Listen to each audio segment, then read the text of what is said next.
प्रभू येशू ख्रिस्ताच्या नावामध्ये आपणा सर्वांना सलाम. या सकाळच्या तुम्हा सर्वांना हार्दिक शुभेच्छा. प्रियजनांनो, माझी खात्री आहे की आपण सर्वजण सुखी असाल. या आपण एका छोट्याशा व्हिडिओनं आशीर्वादित होऊया, एका छोट्याशा वचनानं आशीर्वादित होऊया आणि देवाचं गौरव करण्यामध्ये आपण पुढे आणि अग्रेसर असे असूया. प्रियजनांनो, काय तुमच्या कार्यामध्ये, तुमच्या जीवनामध्ये तुम्ही अपयशी आहात काय, अयशस्वी असे आहात काय, तर आजचा संदेश तुमच्यासाठी आहे. हॅलो, मी तुमचा पास्टर सुधीर आणि तुम्हासाठी घेऊन आलेलो आहे प्रेषितांची कृत्ये या पुस्तकातून 13वा अध्याय आणि 1 ते 5 वचन. आपण या ठिकाणी मार्क या अपयशी मिशनरीबद्दल काही गोष्टी शिकणार आहोत. प्रेषितांची कृत्ये 13वा अध्याय 1 ते 5 वचन. अंतुकिया येथील ख्रिस्ती मंडळी, बर्नबा, शिमोन, निग्र, ल्यूक्य, कुरेनकर, जो बाळपणापासून मांडलिक हेरोद राजाबरोबर वाढला होता, तो मनायेल व शाऊल हे संदेष्टे व शिक्षक होते. ते प्रभूची सेवा व उपवास करीत असता पवित्र आत्मा म्हणाला की बर्नबा व शाऊल यांना ज्या कार्यासाठी मी बोलावले आहे त्यासाठी त्यांना माझ्याकरिता वेगळे करून ठेवा. तेव्हा त्यांनी उपवास व प्रार्थना करून आणि त्यांच्यावर हात ठेवून त्यांची रवानगी केली. कुप्रेते बर्नबा व शाऊल. याप्रमाणे पवित्र आत्म्याच्या द्वारे त्यांची रवानगी झाल्यावर ते सलुकियात येऊन तारवातून कुप्रास गेले. मग ते सल्मिनात असता त्यांनी यहुद्यांच्या सभास्थानामध्ये देवाच्या वचनांची घोषणा केली आणि योहान हाही त्यांचा सहाय्यक होता. प्रियजनांनो, प्रेषितांची कृत्ये या पुस्तकात मार्कची कशा प्रकारे ओळख आहे हे आपण आत्ताच वाचलेलं आहे. कदाचित इसवी सन 40च्या मध्यामध्ये प्रेषितांची कृत्ये 12वा अध्यायामध्ये काही घटना घडल्या.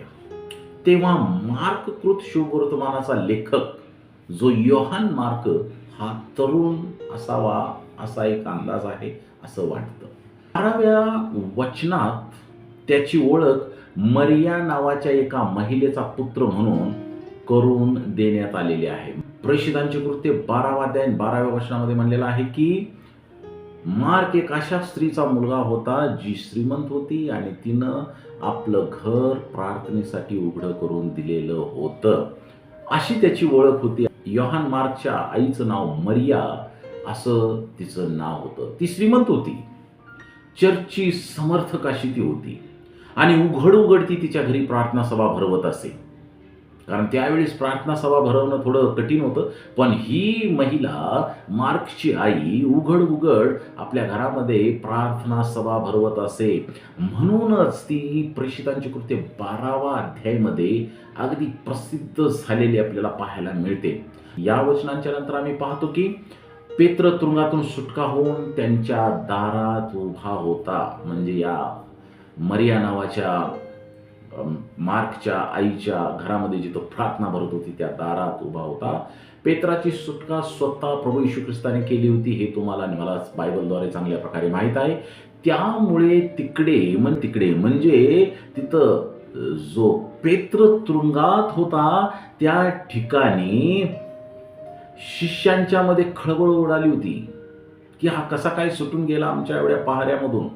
त्यानंतर लगेचच हेरोदाच्या मृत्यूची कहाणी येते. प्रियजनांनो, आम्ही पाहतो की योहान मार्क खरोखर या संपूर्ण कथेमध्ये 12वा अध्यायाबद्दल मी बोलत आहे. प्रेषितांची कृत्ये या संपूर्ण कथेमध्ये कोणतीही भूमिका किंवा कोणतंही काम करताना, कोणतीही भूमिका बजावताना आपल्याला दिसत नाही.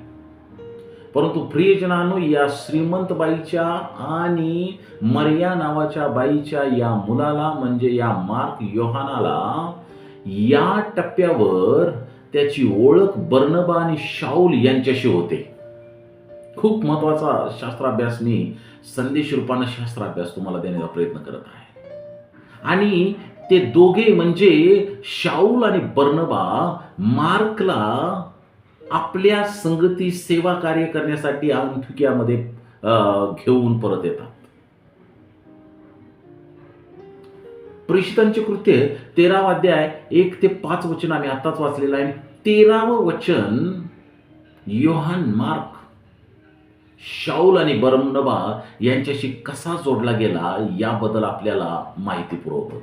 प्रेषितांची कृत्य 13 अध्यायामध्ये शाऊल आणि बर्नबा यांच्या पहिल्या मिशनरी प्रवासाचे वर्णन केलेले आहे.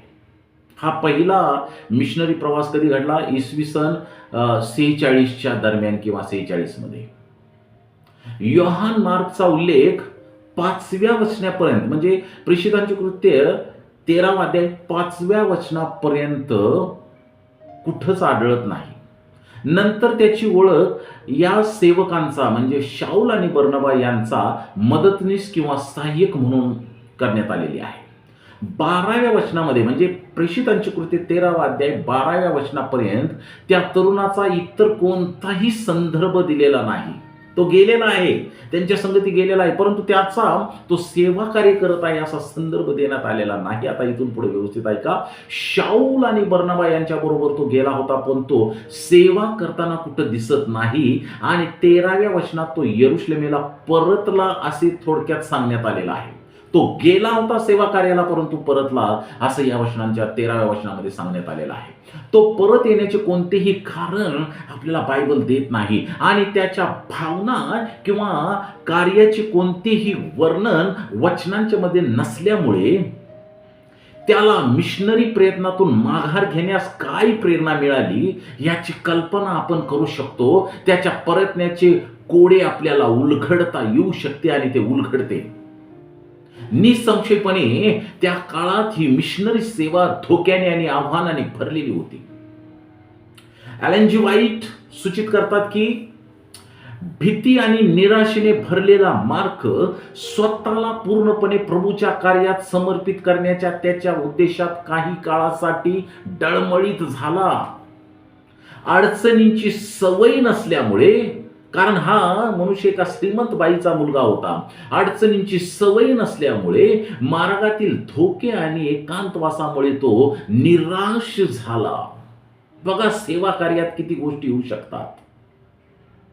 आणि थोडक्यात त्याच्यासाठी तेथील समस्या अडचणी खूप कठीण झाल्या असं आपण समजून घेऊ शकतो.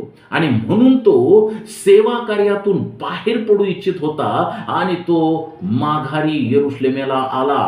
हो हो हो हो देवाच्या कार्यात गेलेला मनुष्य हा तरुण देवाचं कार्य करताना कुठं दिसत नाही, परंतु त्याचं लक्ष फक्त समस्या अडचणी आणि जो एकांतवास आहे आणि मिशनरी कार्यातले धोके यांच्यावरती लक्ष केंद्रित झाल्या कारणाने तो निराश झाला आणि सेवा कार्यातून बाहेर पडण्याची त्याची इच्छा झाली आणि तो माघारी सेवेला गेलेला हा मार्क माघारी परत यरुशलेमेला आलेला आहे. The acts of the apostle page number 169 वरती ही सुंदरशी कहाणी आपल्याला पाहायला मिळेल. योहान मार्क पाऊल आणि बर्नबा यांच्या सोबत त्यांच्या पहिल्या मिशनरी प्रवासात गेला. परगा या ठिकाणाहून तो अचानक मिशन कार्य सोडून जेरुसलेमेला परतला. त्याच्या या त्यागामुळे पाऊल आणि बर्नबा यांच्यात तीव्र मतभेद झाले. आता समजलं का पाऊल आणि बर्नबामध्ये का भांडण झालं? तर त्याचं कारण हा योहान मार्क, ज्यानं शुभवर्तमान मार्कचं शुभवर्तमान लिहिलं तो कारण होता. यानंतरच्या मिशनरी किंवा सुवार्ता कार्याच्या प्रवासात पाऊलाने मार्कला सोबत घेऊन जाण्यास नकार दिला, कारण तो मिशनरी कार्यामध्ये आला होता अगोदर आणि मिशनरी कार्यातून तो परत आला होता. म्हणून पाऊल म्हणत होता की त्याला आता आपण संगती घेऊन जाऊ नये, परंतु बर्नबाने त्याला घेऊन जाण्याचा आग्रह धरला. आपण त्याला घेऊन जाऊया असा आग्रह धरला. याच कारणाने पाऊल आणि बर्नबा यांच्यामध्ये खटके उडाले. एक अपयशी मिशनरीकडे आपण पाहत आहोत. पाऊल आणि बर्नबाचे काय भांडणं झाले? तर त्या भांडणाचा केंद्रबिंदू योहान मार्क होता, ज्याला पाऊल म्हणत होता की आपण घेऊन जायचं नाही आणि बर्नबा म्हणत होता की आपण त्याला घेऊन जाऊया. हेच ते कारण होतं या दोघांच्या मध्ये खटके उडण्याचं. या अपयशानंतरही योहान मार्कने त्याचे सेवा कार्य सुरू ठेवले. अपयशातून बाहेर येत येत त्यानं आपलं सेवा कार्य पुढं चालू ठेवलं आणि अखेर त्याने स्वतःला सिद्ध केलं की तो देवाचं कार्य किंवा सुवार्ता कार्य करू शकतो. पावलाच्या दुसऱ्या मिशनरी प्रवासाच्या वेळी पावलाने मार्कला आपल्या संगती नसावा यासाठी पुढाकार घेतला होता. पण नंतर जेव्हा पाऊल तिमोथेला पत्र लिहितो तेव्हा तो मार्कला सहकामगार आणि सेवेसाठी उपयुक्त अशी एक सुंदर पदवी त्याला देतो. आपण 2 तिमोथी 4 अध्याय आणि 11 वचन वाचून बघूया प्रियजनांनो. 2 तिमोथी 4 अध्याय 11 वचन. हाच पाऊल ज्यावेळेस तिमोथेला पत्र लिहितो, ज्यावेळेस तो तिमोथेला म्हणतो की मी तुला एक पत्र लिहित आहे, त्या पत्रामध्ये तो उल्लेख करतो आणि त्या उल्लेखामध्ये ज्या योहान मार्कला त्यानं आपल्या संगती येण्यासाठी नकार दिला होता आणि बर्नबा बरोबर त्याचा भांडण किंवा त्याचा झगडा झाला होता, त्या योहान मार्क बद्दल तिमोथेला पत्र लिहिताना पाऊल काय म्हणतो? 11 वचन 4 अध्याय 2 तिमोथेला पत्र. लूक मात्र माझ्याजवळ आहे, मार्कला आपल्या बरोबर घेऊन ये, कारण तो सेवेसाठी मला उपयोगी आहे. अगोदर तो सेवा कार्य सोडून परत आला होता आणि हाच पाऊल बर्नबा संगती याच योहानाबद्दल किंवा याच मार्कस बद्दल भांडला होता. पण आता त्या तिमोथेला पत्र लिहिताना मात्र हाच पाऊल म्हणतो की तो मला सेवेसाठी खूप उपयोगी आहे.